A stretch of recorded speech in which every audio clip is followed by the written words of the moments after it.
Salut à tous, j'espère que vous allez bien.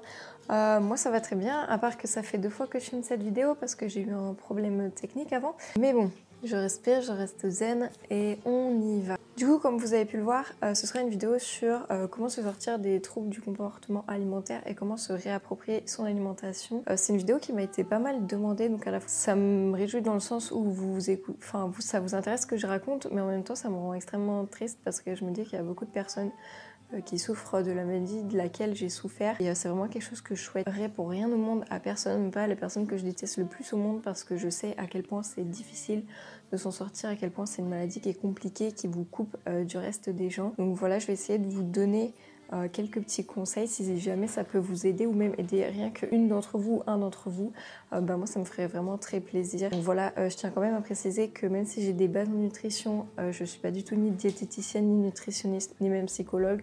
Donc c'est juste à partir de mon expérience et voilà. Par contre, si vous entendez des bruits bizarres, c'est mon chiot qui est en train de grignoter à peu près tous les meubles du salon. Voilà. Déjà, je vais commencer par vous faire un petit rappel sur moi, mon parcours avec les TCA. Donc quand j'étais petite, vous savez tous que même à l'école primaire, il y a 3 teams. Il y a les filles qui sont plutôt athlétiques, il y a les filles qui sont grandes et minces sans faire attention, enfin en mangeant n'importe quoi. Et il y a la team des petits lardons. Moi j'étais #team petit lardon. Je faisais beaucoup de sport, j'ai fait pas mal de sport et pourtant je mangeais équilibré, mais je devais avoir un métabolisme complètement naze parce que vraiment j'étais un gros lardon. J'étais pour mon âge, j'étais tout le temps, tu sais, au-dessus de la courbe du médecin, genre ouh, je plafonnais, j'étais dans la stratosphère. Mais voilà, et j'ai fait beaucoup de sport, hein. Genre j'ai fait de la danse, que ce soit du modern jazz, du hip-hop, j'ai fait de la natation, j'ai fait du taekwondo, j'ai fait de l'équitation pendant très longtemps. Et certainement d'autres sports que j'ai oubliés. Je fais de la natation synchronisée aussi, enfin bref. Mais voilà, et par contre ça se répercutait pas trop sur ma vie de tous les jours parce que même s'il y avait quelques-uns de mes camarades qui se moquaient de moi, j'y prêtais pas trop attention. Enfin, je me disais qu'est-ce qu'ils ont de plus que moi, quoi. Enfin, et du coup, voilà, ça m'atteignait pas vraiment. Et par contre, ça a empiré au niveau du collège. Parce que vraiment, tous les jours, il y avait des personnes qui me harcelaient, qui me bousculaient, qui se moquaient de mon poids, qui s'amusaient, mais vraiment tous les jours presque, à me pincer les bourrelets, genre pourquoi tu fais ça, garde tes mains dans tes poches mon frérot. Mais donc voilà, ça m'a vraiment, je me suis vraiment remise en question parce que vraiment ça me faisait de la peine. Et puis du coup je me sentais pas normale quoi par rapport aux autres. Alors qu'est-ce que la norme? Mais du coup j'ai commencé à faire des régimes en 3e, donc c'est pas du tout un âge à 13 ans pour commencer à faire des régimes, enfin même toute la vie, mais bon à 13 ans, qu'est-ce que t'as à faire Enfin, t'as autre chose à faire de ta vie sérieusement que de pourrir l'existence avec des régimes. Et du coup c'est à cette période-là que j'ai commencé à compter mes calories, donc sur des applications pour compter les calories. Et ça a empiré pendant les vacances de l'année 2014, donc j'avais 14 ans. Parce que je suis tombée dans ce qu'on appelle la syntorexie. Donc en fait, pour moi, je pensais manger très sain et justement, je mangeais très sain, mais beaucoup trop sain. Donc c'est-à-dire que par exemple, je suivais sur les réseaux plein de filles healthy, je regardais les repas healthy et je faisais exactement à peu près les mêmes repas, sauf que moi, vraiment, je m'interdisais toutes sources de gras. Tout petit plaisir en dehors de mon alimentation. Je mangeais surtout des salades, des légumes, des fruits et beaucoup de quinoa ou de choses comme ça, mais jamais des aliments gras. Même j'ai commencé à supprimer tout ce qui est poisson gras, avocat. En fait, toute source de gras, vraiment pour moi, le gras c'était le diable. Et du coup, j'ai commencé à complètement supprimer ça de mon alimentation. Et ça s'est encore empiré donc, quand je suis rentrée, juste pendant les vacances avant que je rentre en seconde. Donc c'était toujours 2014, je crois. Parce que du coup, je suis tombée vraiment dans de l'anorexie, c'est-à-dire que je mangeais le midi seulement des pommes, les pommes granny, et le goûter aussi. Et si mes parents n'étaient pas là pour un repas, etc., je mangeais aussi que des pommes. Quand ils étaient là, je voulais que ce soit moi qui me fasse à manger parce que je voulais pas que ma mère mette de l'huile dans mes plats. Et du coup, je suis passée d'un poids qui était à peu près 53 kilos pour un mètre, je sais pas, je sais pas si j'avais fini ma croissance, mais je devais faire entre 1m50 et 1m60. Du coup, je suis tombée à 45 kg. Et vraiment, en fait, au début, je m'en rendais pas vraiment compte. Et après, par contre, ce qui m'a frappée, c'est que j'avais plus du tout d'énergie. J'avais plus aucune motivation. J'avais froid tout le temps, mais vraiment froid, parce que j'avais plus beaucoup ni de gras, ni tout ce que tu veux, ni de muscles. j'étais un blob de maigreur. Du coup oui, j'avais froid tout le temps parce que je pouvais plus m'autosuffire en production de chaleur. Et j'étais extrêmement faible, c'est-à-dire que si tu me demandais de débrancher une prise, t'avais l'impression que j'étais en train de te tirer une corde avec un poids de 50 kg au bout, alors que vraiment je tirais juste sur une prise. Et c'est à partir de ce moment-là que je me suis dit que peut-être il y avait un souci, mais je voulais pas vraiment me l'admettre parce que pour moi c'était faire un peu preuve de faiblesse, on va dire. Et par contre, cette année-là, donc l'année où j'étais en seconde, j'étais invitée à pas mal de tout ce qui est anniversaire ou trucs comme ça, et je voyais les gens de mon âge manger tout ce qui était gâteau, hamburger, et du coup je me disais, regarde, ils mangent une part de gâteau, ça leur fait rien. Tu pourrais aussi peut-être en manger. Sauf que mon corps, qui a été privé beaucoup trop longtemps de nourriture plutôt grasse ou plutôt sucrée, à peine j'avais mangé une part de gâteau que vraiment je ne pouvais plus m'arrêter et j'en mangeais une vingtaine, voire une trentaine jusqu'à ce que mon bide vraiment explose, que je sois sur le point de vomir. Et donc soit je me faisais vomir, soit j'allais faire du sport parce que j'arrivais pas toujours à me faire vomir. Alors oui, cette vidéo elle va pas être très glamour, hein. Enfin c'est comme celle de la dernière fois quoi. Et du coup c'est à partir de ce moment-là que en fait je suis tombée dans une phase de boulimie où je faisais des crises alimentaires presque tous les jours, voire plusieurs fois par jour. Et du coup je suis passée en à peine 2 mois je pense, d'un poids de 45 kg à 63 kg. Donc j'avais pris beaucoup plus de 15 kg en même pas 2 mois. Donc vraiment c'était que du gras, il y avait zéro muscle. Et je me sentais pas bien du tout forcément.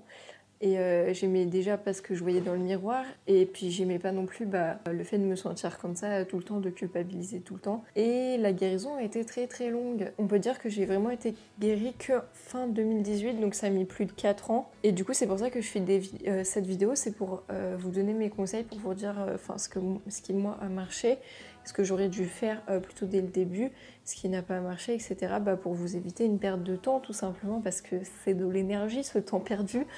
Et c'est surtout, ça gâche la vie, hein, on va pas se le cacher, tous ceux qui vivent la même chose le savent. Et du coup, je vais vous donner des petits conseils pour essayer de retrouver une alimentation saine et sereine après avoir vécu des troubles du comportement alimentaire. Donc j'insiste bien sur le sereine parce qu'il y a plus aussi une dimension psychologique.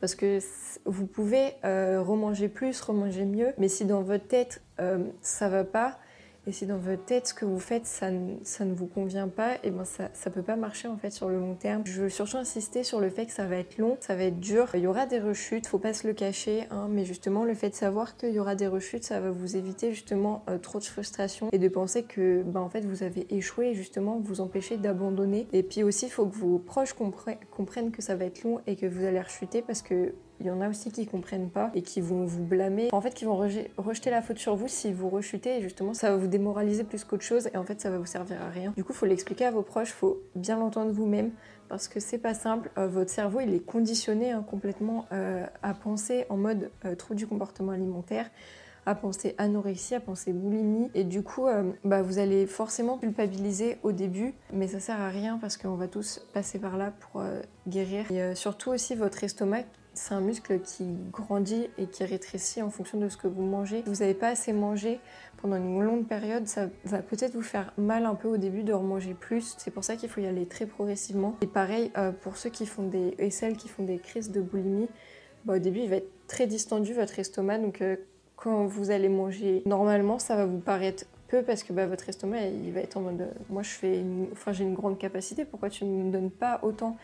Mais justement, faut diminuer petit à petit, rester à une quantité normale en dehors des crises, et justement diminuer les crises pour que votre estomac se rétrécisse petit à petit. Donc la première méthode, ça pourrait être, si vous n'êtes pas une maniaque vraiment du contrôle et des chiffres, c'est de compter vos calories pour savoir ce que vous mangez à peu près sur une journée, et de réaugmenter les quantités petit à petit, donc que ce soit pour l'anorexie mais aussi pour la boulimie, parce que parfois justement on fait des crises parce qu'en dehors des crises on s'interdit beaucoup trop de choses parce que justement on fait des crises, c'est un cercle vicieux. Ottawa, tu vas arrêter de faire du bruit.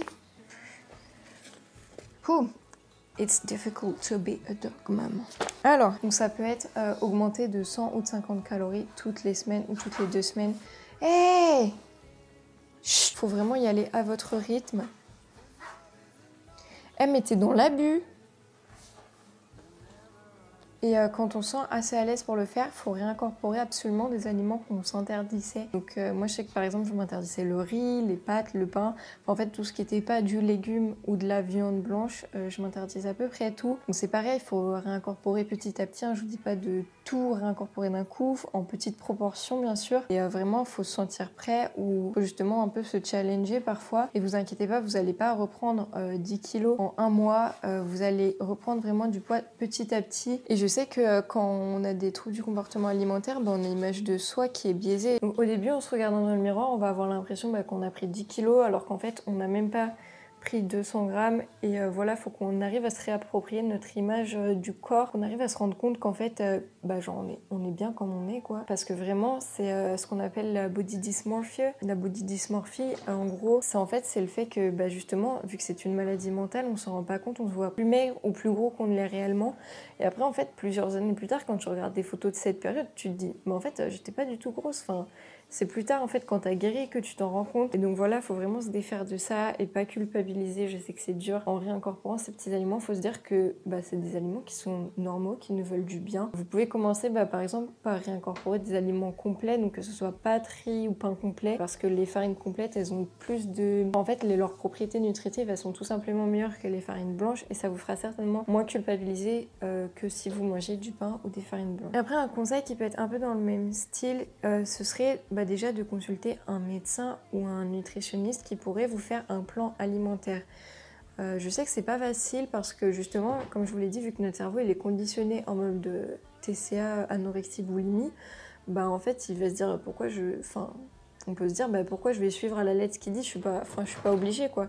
Après, cette méthode, elle peut marcher pour ceux d'entre vous qui ont vraiment confiance dans le système médical, confiance en leur médecin. Après, si c'est un médecin qui comprend ce que vous traversez ou des psys ou des nutritionnistes qui comprennent, qui sont vraiment spécialisés dans les troubles du comportement alimentaire, ça peut être peut-être plus facile parce qu'ils vont vous donner d'autres conseils donc sur le plan personnel et alimentaire. Et en tout cas, c'est important quand même de consulter un médecin si vraiment vous êtes dans un état de dénutrition beaucoup trop avancé ou même si par exemple, votre famille ne vous comprend pas, ça peut être toujours un plus d'aller consulter quelqu'un qui est spécialisé et qui sait de quoi il parle. Ensuite, mon troisième conseil, ce serait de réapprendre à se faire plaisir. Alors, je sais que c'est dur. Au début, on va beaucoup se sentir coupable d'avoir mangé quelque chose qu'on ne mangeait pas d'habitude. Mais si ça peut vous aider, par exemple, sortir avec des amis, même au début, si c'est juste pour manger, je sais pas, une toute petite part de gâteau ou même un plat que vous n'avez pas l'habitude de manger, sortir avec des amis, ça va vous faire associer justement réassocier plutôt le fait de manger à un plaisir, à quelque chose qui vous apporte de la joie, qui vous procure de la bonne humeur. Donc c'est peut-être le moment de renouer avec des amis qu'on a un peu perdu de vue pendant ces troubles du comportement alimentaire parce que justement on voulait plus sortir et on va se rendre compte qu'en fait on peut pas forcément associer la nourriture simplement au fait de se nourrir, de survivre, mais aussi à un fait qui est assez convivial et c'est ce qu'on oublie vraiment quand on a des troubles du comportement alimentaire et moi aussi c'est ce que j'ai oublié. J'avais vraiment une hantise de sortir manger au restaurant, c'était vraiment pas un moment de plaisir et s'il y a 2 ans vous m'aviez dit que là maintenant je prendrais plaisir à sortir au resto avec des amis, avec mon copain ou ma famille, vraiment je vous aurais pas cru, mais vraiment il faudra apprendre à se faire des petits plaisirs. Si vous aimez les bonbons, mangez-en quelques-uns, pas tout le paquet, mais simplement quelques-uns au cours d'une journée, pas forcément tous les jours. Vous pouvez commencer tout doucement, à votre rythme, une fois par mois, une fois par semaine, c'est comme vous voulez. Et mon quatrième conseil, donc qui va à peu près avec celui-là, c'est se lancer des défis. Parce que oui, on va pas guérir du jour au lendemain, ça va prendre du temps. Et du coup, par exemple, une fois par semaine, vous pouvez dire, cette semaine, je mange telle chose, cette semaine, je laisse mes parents cuisiner pour moi, cette semaine, je sors avec des amis, ou cette semaine, je ne saute pas tel repas. Vous challengez un peu comme ça, une fois toutes les semaines, une fois tous les jours, ça dépend de votre niveau. Dans la maladie, ça dépend de votre vitesse de guérison. Vous pouvez y aller tout doucement. Comme ça, vous sortez un peu de votre zone de confort. Et justement, le fait d'accomplir ces petits défis, ça va vous donner confiance en vous. Ça va vous montrer que justement, vous pouvez y arriver et tout le monde peut le faire en fait. Tu restes là parce que tu fais des bêtises. Sur les genoux. Ensuite, mon 6e conseil, et pas des moindres, pour vous aider à vous sortir justement de cette vision du corps trop parfait, c'est déjà supprimer la balance. Vraiment supprimer la balance, c'est quelque chose qui m'a fait énormément de bien parce que je me pesais plusieurs fois par jour et ça n'a absolument aucun sens parce que en fait même notre bon sens le sait que notre poids fluctue en fonction de si on boit de l'eau, si on va aux toilettes, le temps que notre métabolisme se mette en marche. Quand on a nos règles, on prend du poids, mais c'est normal, après il s'en va. Voilà, et j'essayais même pas de m'en rendre compte en fait à l'époque. En supprimant la balance, ça m'a vraiment libérée d'un poids dans tous les sens du terme en fait, parce que maintenant je me pèse quasiment jamais. En fait, j'ai aucune idée du poids que je fais actuellement, mais voilà, je me sens beaucoup mieux. Et puis c'est pas un chiffre sur un truc avec des piles qui va vous dire quelle est votre valeur, ce que vous valez dans la vie. Qui vous êtes en fait. Vous êtes des gens merveilleux et vous êtes tous et toutes beaux et belles. Sur le moment, on s'en rend pas compte en fait. On se dit ouais, 59, moi je voulais faire 58. Et ça n'a aucun sens parce qu'en fait, 1 kilo ou 10 kilos en moins, c'est pas ça qui va faire de vous une meilleure personne. Même parfois au contraire en fait, parce que vous avez plus de joie de vivre. Vous pensez qu'à ça tout le temps. C'est constant en fait. Et on perd du temps, on perd de l'énergie. Et on perd des moments mais tellement précieux. Moi, vraiment, quand j'ai guéri, j'ai redécouvert des trucs, j'ai redécouvert la vie quoi. Parce qu'avant, je m'interdisais tellement de choses et je me focalisais tellement sur la nourriture et sur le sport que en fait, j'en oubliais tout le reste, j'en oubliais de sortir, j'en oubliais de vivre, de penser à autre chose. Et donc vraiment, se débarrasser de ça, ça nous libère, mais sur tous les aspects de la vie. Et c'est pareil, il faut supprimer tous les comptes Instagram qu'on pense goal un peu et qui nous on pense que ça va nous motiver, mais en fait sur le moment pas du tout. Moi je sais que je suivais beaucoup de fitness goals, un peu des body goals de filles qui faisaient des compètes de bikini, sauf que avec le recul je me rends compte que déjà même elles le disent, c'est pas maintenable sur le long terme ce physique. Même elles nous affirment que ça a flingué leur métabolisme, que maintenant elles prennent beaucoup de poids en mangeant un peu. Et oui, c'est tout simplement pas maintenable. Et puis je dis pas que c'est pas réalisable, parce que si plus tard vous voulez faire des compètes de bikini ou des choses comme ça, c'est tout à fait faisable, mais si vous êtes entouré par un coach, par des nutritionnistes, et pas comme ça à la one again, ça n'a pas de sens. Et c'est juste le meilleur moyen de se flinguer la santé. Et toutes ces images, ces comptes qu'on veut pas supprimer parce qu'on dit mais si, c'est archi inspirant, cette fille elle est vraiment magnifique, elle a des jambes, enfin voilà, c'est vraiment des choses qui nous tirent inconsciemment vers le bas. Du coup, il faut plutôt suivre des comptes que je suis maintenant, donc c'est des comptes body positive. Par exemple, je sais qu'il y a Positive World, cette fille elle est magnifique, et de toute façon je vais vous mettre tous les comptes par là parce que je vais peut-être pas tous m'en rappeler, mais Sally Sarah aussi, juste elle répond à un message mais tellement inspirant et tellement plus, qui apporte tellement plus que juste le fait de manger pour avoir un corps. C'est pas juste ça notre objectif dans la vie, en fait il y a tellement mieux à faire et tellement mieux à faire de son temps quoi. Et dans la même catégorie aussi, et ça c'est plus compliqué parce qu'on le fait aussi très inconsciemment, c'est arrêter de se comparer aux autres gens dans la rue. Moi je sais que je le faisais énormément. Dès que je croisais, mais vraiment, hein, dès que je croisais une fille, j'étais là, est-ce qu'elle est plus grosse que moi? Est-ce qu'elle est comme moi à peu près? Comment je fais pour avoir son corps? Enfin voilà, c'était vraiment de l'obsession, et faut vraiment s'entraîner en fait quand on va dans la rue à juste se focaliser sur sa life quoi, pas regarder les autres, pas se dire est-ce que tu penses qu'elle a mangé ce matin? Non, faut vraiment faire sa vie de son côté, tranquillou, zen. Les gens tu les laisses passer, tu les regardes pas, puis surtout tu te dis pas que tout le monde te regarde et tout le monde te juge sur ton physique, parce qu'en fait tout le monde s'en branle. Vraiment voilà, mais c'est vrai.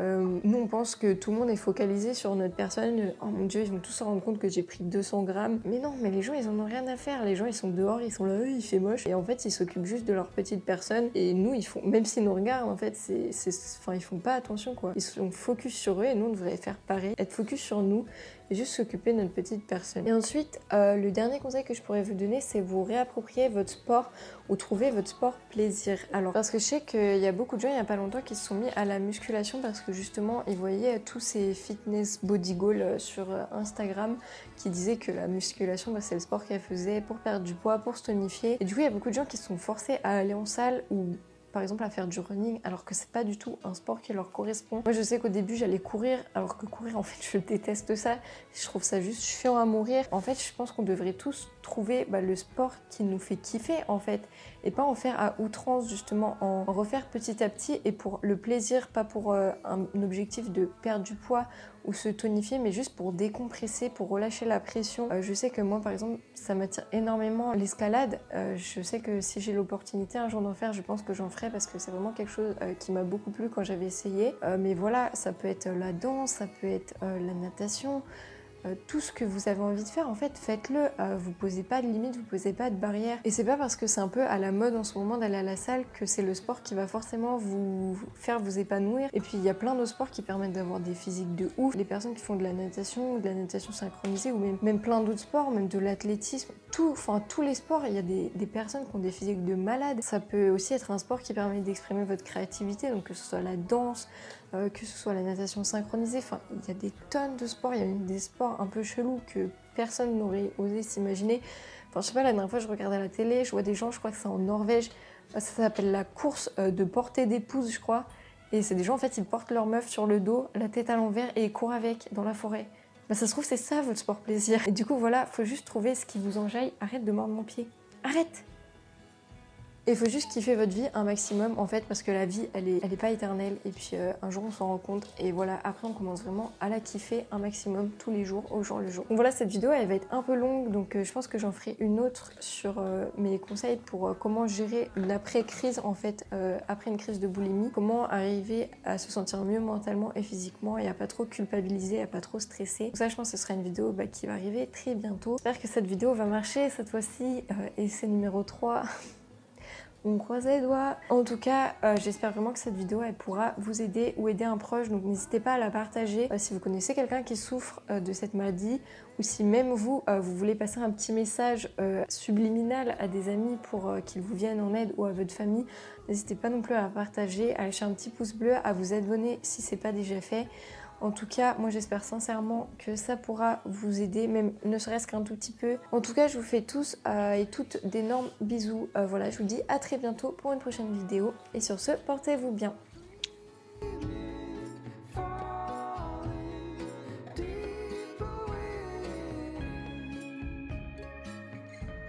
This love is